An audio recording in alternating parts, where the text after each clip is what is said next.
তো welcome to the চ্যানেলে সকলকে স্বাগতম। তো ডাব্লিউবিএসএসসি গ্রুপ সি এবং ডি এর নতুন আপডেট, সেটা হচ্ছে স্কোর কার্ড। ঠিক আছে, তো এই ভিডিওতে আমরা স্কোর কার্ড গঠন, চূড়ান্ত ফলাফল গণনার পদ্ধতি বিস্তারিতভাবে ব্যাখ্যা করব। তো চলো দেখো, বর্তমান স্ট্যাটাস সেটা কি, সেটা হচ্ছে তারিখ 20 এপ্রিল সম্ভাব্য ডেট দিয়েছিল স্কোর কার্ড প্রকাশের। ভিত্তি কিসের ভিত্তিতে স্কোর কার্ডটা প্রকাশিত হবে, সেটা হচ্ছে লিখিত নম্বর এবং অ্যান্সার কি, অফিসিয়াল অ্যান্সার কি দিয়েছে তার ভিত্তিতে। কিন্তু প্রেজেন্ট স্ট্যাটাস কি, তারিখ জুলাই মাসের শেষে বা ভোটে অগাস্টের প্রথম সপ্তাহে ভোটের পর কিন্তু রেজাল্ট প্রকাশের একটা সম্ভাবনা রয়েছে এখানে। কারণ কি, 16 লক্ষ প্রার্থীর ফলাফল প্রস্তুত করতে কিন্তু সময় প্রয়োজন। ঠিক আছে, আর ভিত্তি কি, লিখিত পরীক্ষা একাডেমিক এবং নম্বরের উপরে ভিত্তি করে এই স্কোর কার্ড প্রকাশ করা হবে কিন্তু চূড়ান্ত ফলাফল। নেক্সট দেখো, পরীক্ষার মূল তথ্যচিত্র যদি দেখি আমরা, দেখো ডাব্লিউবিএসএসসি গ্রুপ সি ক্লার্ক পরীক্ষার তারিখ ছিল 1 মার্চ 2026, লিখিত পরীক্ষার নাম্বার 60, চূড়ান্ত মেধা তালিকার মোট নাম্বার 75। ঠিক আছে, দেখো ডাব্লিউবিএসএসসি গ্রুপ ডি, ঠিক আছে, পদ তারিখ, পরীক্ষার তারিখ কত ছিল, 8 মার্চ 2026, লিখিত পরীক্ষার নাম্বার 40, চূড়ান্ত মেধা তালিকার মোট নাম্বার 45 কিন্তু।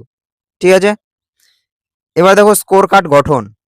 আজ আপনি কি দেখতে পাবেন যদি প্রকাশিত হয়, আজ বা কাল বা যেদিনই প্রকাশিত হচ্ছে, স্কোর কার্ডে কি দেখতে পাবেন বা কি থাকবে স্কোর কার্ডে? ব্যক্তিগত তথ্য, candidate ID, roll number, category. ঠিক আছে, ক্যাটাগরিতে জেনারেল, এসসি, এসটি, ওবিসি যেই ক্যাটাগরিতে রয়েছেন সেই ক্যাটাগরি উল্লেখ থাকবে, রিজিয়ন থাকবে সেখানে, পরীক্ষার বিবরণ, পদের নাম। ঠিক আছে, পদের নাম গ্রুপ সি দিলে গ্রুপ সি এবং গ্রুপ ডি। ঠিক আছে, পরীক্ষার তারিখ থাকবে। তো অনেকটা দেখতে এই টাইপের হবে। ঠিক আছে, এখানটা একটা এক্সাম্পল আমি দিয়েছি। দেখো, ক্যান্ডিডেট আইডি থাকবে, রোল নাম্বার থাকবে, ক্যাটাগরি, রিজিয়ন থাকবে। নেক্সট এই সাইডে পোস্ট নেম থাকবে, এক্সাম ডেট থাকবে। আর নেক্সট এখানে দেখো total question, correct answer, incorrect answer, আর অবটেইনড মার্ক রিটেন। ঠিক আছে, এটা থাকবে। তো মোট সঠিক উত্তর ও মোট ভুল উত্তর এবং প্রাপ্ত নম্বর কিন্তু থাকবে এখানে। ঠিক আছে, আর স্ট্যাটাস থাকবে নিচে যে আপনি কোয়ালিফাইড না ডিসকোয়ালিফাইড, তো এটাও কিন্তু উল্লেখ থাকবে।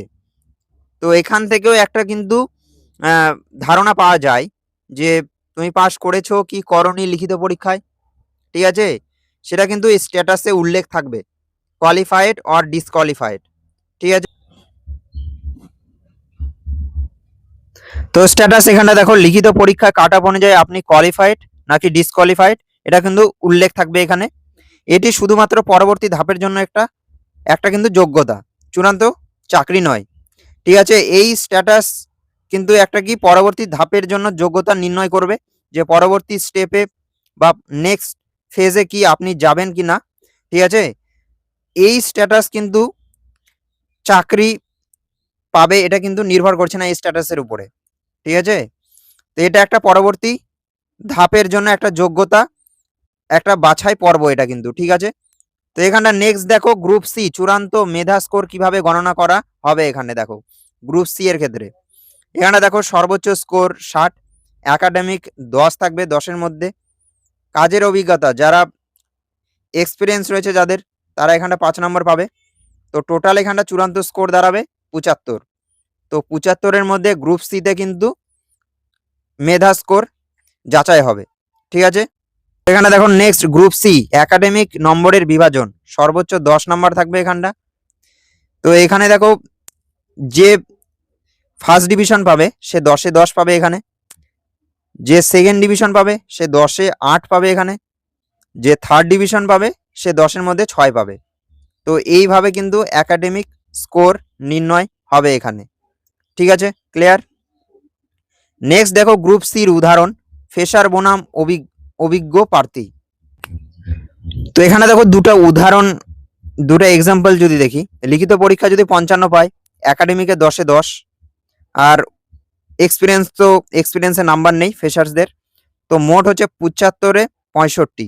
ঠিক আছে, এবার অভিজ্ঞ যারা এক্সপিরিয়েন্স প্রার্থী তাদের যদি এখানে দেখি, ধরি লিখিত পরীক্ষায় পেয়েছে 50, কিন্তু 5 কম পেয়েছে, একাডেমিকে 10-এ 10 পেল, কিন্তু অভিজ্ঞতা বা এক্সপিরিয়েন্সে তারা 5-এ 5 পাচ্ছে।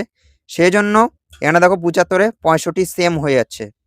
তো এখানটা কিন্তু এগিয়ে থাকছে কিসে? অভিজ্ঞতা, এক্সপিরিয়েন্স নাম্বারে কিন্তু এগিয়ে থাকছে তারা। তো এক্সপিরিয়েন্স লিখিত পরীক্ষায় প্রাপ্ত নম্বরের ঘাটতি মেটাতে কিন্তু সাহায্য করে, ঠিক আছে, যার ফলে উভয় প্রার্থী একই চূড়ান্ত স্কোরে কিন্তু পৌঁছাতে পারেন। তো এটা আমরা দেখতে পারি, ঠিক আছে। লিখিত পরীক্ষা বেশি পেলেও ফ্রেশার্সরা কিন্তু এখানটা এক্সপিরিয়েন্স প্রার্থীদের যে অভিজ্ঞতার নাম্বার রয়েছে সেখানে কিন্তু 5 নাম্বার তাদের এক্সট্রা যে পাচ্ছে তারা, সেটা কিন্তু তাদেরকে এগিয়ে রাখছে কিন্তু, ঠিক আছে, এটাও বুঝতে হবে। দেখো এবার গ্রুপ ডি চূড়ান্ত মেধা স্কোর কিভাবে গণনা করা হবে। গ্রুপ ডি এর ক্ষেত্রে এখানটা লিখিত পরীক্ষায় সর্বোচ্চ 40, এক্সপিরিয়েন্সে 5 নাম্বার পাচ্ছে, ঠিক আছে। চূড়ান্ত স্কোর সর্বোচ্চ 45-এর মধ্যে এখানটা নির্ধারিত হবে। তো এখানে দেখো একটি ভুল প্রশ্নের কারণে লিখিত নম্বরের মোট নম্বর 40 ধরা হতে পারে।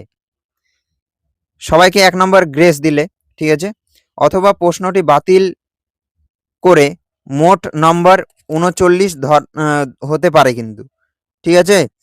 তো এখানটা বোর্ডের উপরে নির্ভর করছে যে তারা কি সবকিছু সর্ট আউট করে দেবে কি না, ঠিক আছে।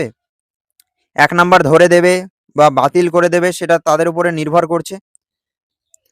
এরপর দেখো গ্রুপ ডি উদাহরণ যদি এখানটা আমরা দেখি একটা, সেটা দেখে নাও যে ফ্রেশার্স বনাম অভিজ্ঞ প্রার্থী।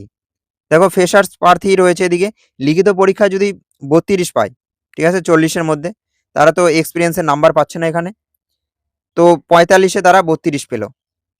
তো এদিকে দেখো অভিজ্ঞ প্রার্থী একজন, সে লিখিত পরীক্ষায় পেল 30, ঠিক আছে, তার এক্সপিরিয়েন্সের যে নাম্বার পাচ্ছে এক্সট্রা সেটা হচ্ছে 5। তো মোট এখানটা দাঁড়াচ্ছে দেখো 45-এ। তো এক্সপিরিয়েন্সের যে নাম্বার সেটা কিন্তু এখানটা একটা ফ্যাক্টর হিসেবে কাজ করছে যারা পুরনো প্রার্থী রয়েছে তাদের কাছে কিন্তু। তো ফ্রেশার্স আর যারা অভিজ্ঞ প্রার্থী, এটা কিন্তু ডিফারেন্স, ঠিক আছে, নাম্বারের এখানে কিন্তু ডিফারেন্স হবে। দেখো পরবর্তী পদক্ষেপ, ঠিক আছে, যেটা কাজ তোমাদের করতে হবে সেটা হচ্ছে অ্যান্সার কি মেলানো। যে অ্যান্সার কি প্রকাশিত হয়েছে, যারা মেলাওনি তারা মিলিয়ে নাও সঠিক ও ভুল উত্তরের হিসাব, ঠিক আছে। স্ট্যাটাস বুঝুন যে স্কোর কার্ডে কোয়ালিফাইড দেখার অর্থ হলো আপনি শুধুমাত্র লিখিত পরীক্ষায় কাট অফ অতিক্রম করেছেন, কিন্তু চাকরি নিশ্চিত নয় কিন্তু এখানে। পোর্টাল ফলো করতে হবে, আজকের দিনে যে কোনো দিন স্কোর কার্ড প্রকাশিত হতে পারে, ঠিক আছে। আমরা জানি WBSSCর যে বোর্ড এর নিয়ম, সে কোনো কিন্তু নির্দিষ্ট ডেট দেয় না, বা ডেট দিলেও সেই ডেটের ধারে কাছেও কিন্তু কোনো কিছু আমরা নড়চড় দেখি না। তো আপনাদের কিন্তু পোর্টাল তো তোমাদের কিন্তু পোর্টালে ফলো রাখতে হবে, যে কোনো দিন এই স্কোর কার্ড কিন্তু প্রকাশিত হতে পারে, ঠিক আছে। তো আজকের এই ভিডিওতে আমরা দেখে নিলাম স্কোর কার্ড কি, কিভাবে নাম্বার বিভাজন থাকবে, আর আশা করিস এই ভিডিওর মাধ্যমে তোমরা ক্লিয়ার হতে পেরেছো। তো আগামীতেও কিছু আপডেট থাকলে অবশ্যই ভিডিও আনবো। তো চ্যানেলটিকে সাবস্ক্রাইব করে পাশে থেকো। তো থ্যাংক ইউ ফর ওয়াচিং, সকলে ভালো থেকো, থ্যাংক ইউ।